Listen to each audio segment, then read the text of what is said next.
अस्सलामुअलैकुम मेरे प्यारे प्यारे व्यूवर्स को मेरा प्यार भरा सलाम। मैं हफ्सा फरीद और आप देख रहे हैं मेरा YouTube channel Hafsa Farid cooking. उम्मीद करती हूँ आप सब खैरियत से होंगे, खुशबाश होंगे।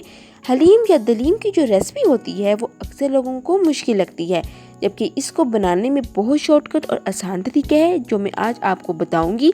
इसके लिए आपको 2 घंटे हलीम को भूनने की ज़रूरत नहीं। बिल्कुल इस तरह की लेसदार बहुत ही ज़्यादा स्पेशल हलीम आज बनाएंगे, वो भी बगैर मेहनत की। कोई टाइम नहीं लगेगा, मिनटों में तैयार हो जाएगा। इनको कैसे नानों पर लगाया जाता है सभी चीज़ें इंशाल्लाह इन डिटेल डिस्कस होंगी। फ्लेवर कैसे आएगा और खुशबू कैसे आएगा। तो यहाँ पर मैंने 2 चम्मच चने की दाल, मूंग की दाल, मसूर की दाल, माश की दाल और दलिया, साथ ही चावल, इन सभी चीज़ों को मैंने 2 चम्मच धोकर भिगो कर रख दिया था, कोई 4 से 6 घंटे। ये प्रोसेस ज़रूरी है, आपने ये ज़रूर करना है।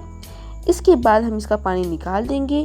अब एक कढ़ाई में इन दालों को हम डाल देंगे और इनको हमने अच्छी तरह से बॉईल करना है। पानी इसमें हम ढेर सारा ऐड करेंगे ताकि ये आराम से गल जाए। ये तकरीबन 25 से 30 मिनट लगेंगे गलने में, ठीक है। इसमें आपने नमक 1 टीस्पून शामिल करना है और हल्दी आपने ½ टीस्पून शामिल करनी है और इनको पकने के लिए रख देना है। अगर आप इनको प्रेशर कुकर में पकाना चाहते हैं, गलाना चाहते हैं, तो 3 मिनट की सीटी आपने लगानी है, ठीक है। अब दूसरी तरफ हम प्रेशर कुकर लेंगे और इसमें हमने ऐड करना है 1 कप कुकिंग ऑयल।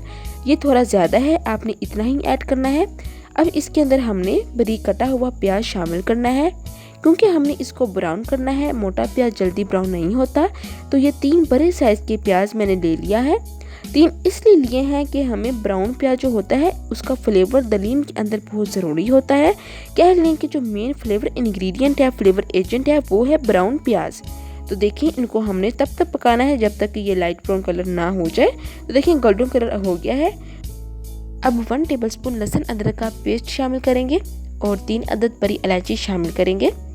अब मेरे पास सिर्फ 300 ग्राम बीफ है, इसकी जगह आप चिकन भी यूज़ कर सकते हैं।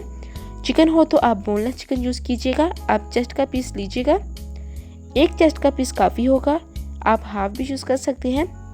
अब इसको हमने भूनना है यहाँ पर थोड़ी देर, और तकरीबन जब इसका कलर चेंज हो जाएगा तब इसके अंदर हम टमाटर ऐड करेंगे। तो यहाँ पर सबसे पहले ऑयल में आपने चिकन को फ्राई करना है और उसके बाद कोई पानी वाली चीज़ यूज़ करनी है।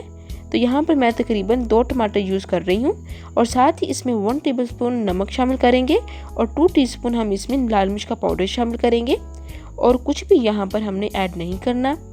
हल्दी हम शामिल कर चुके हैं और बाकी जो मसाले हैं वो आगे चलकर ऐड करते हैं। अब हम इसको थोड़ा सा पका लेंगे, इसको भून लेंगे। इसके बाद आपने इसमें पानी ऐड करना है, 2 से 3 जग। याद रखिएगा, अगर आपने प्रेशर कुकर में पकाना है तो 20 से 25 मिनट आपने सीटी पर रखना है, ठीक है।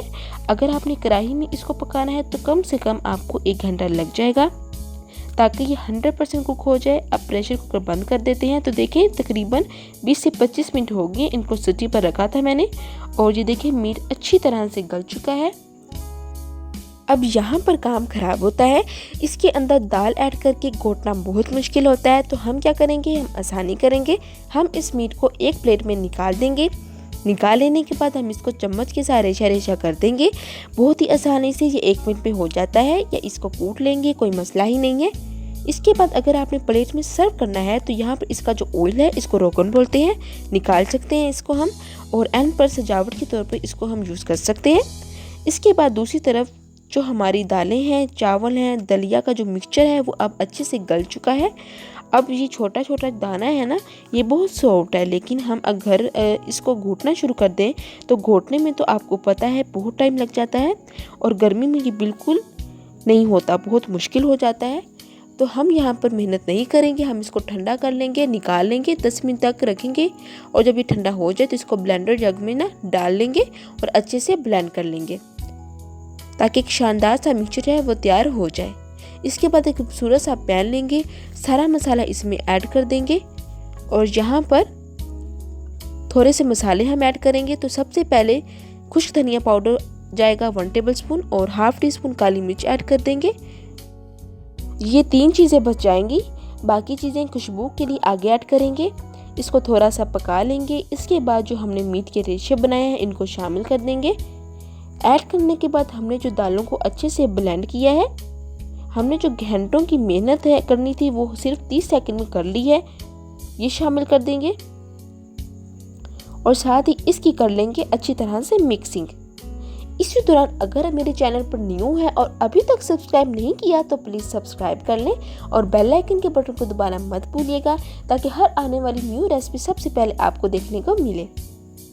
तो देखिए अब यहाँ पर हम थोड़ा सा घोटेंगे ताकि हमने जो बीफ को रेशा रेशा किया है ना, ये इसके अंदर अच्छी तरह से मिक्स हो जाए।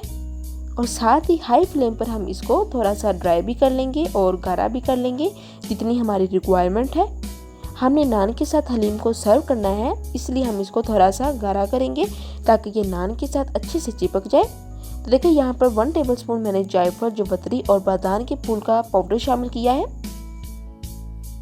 और देखिए हमें बस यही कंसिस्टेंसी चाहिए। तो देखिए माशाल्लाह से कितनी आसानी से हमने घर में बहुत ही मज़े का स्पेशल किस्म का रेशेदार हलीम या दलीम जो कह ले घर पे तैयार कर दिया है। अब यहाँ पर गार्निशिंग के लिए मैं अदरक और सब्ज़ धनिया का इस्तेमाल कर रही हूँ। चलती हूँ, दुआ में याद रखिएगा। फिर मिलूंगी एक नई रेसिपी के साथ, तब तक हफ्सा फरीद को दें इजाज़त। अल्लाह हाफिज़।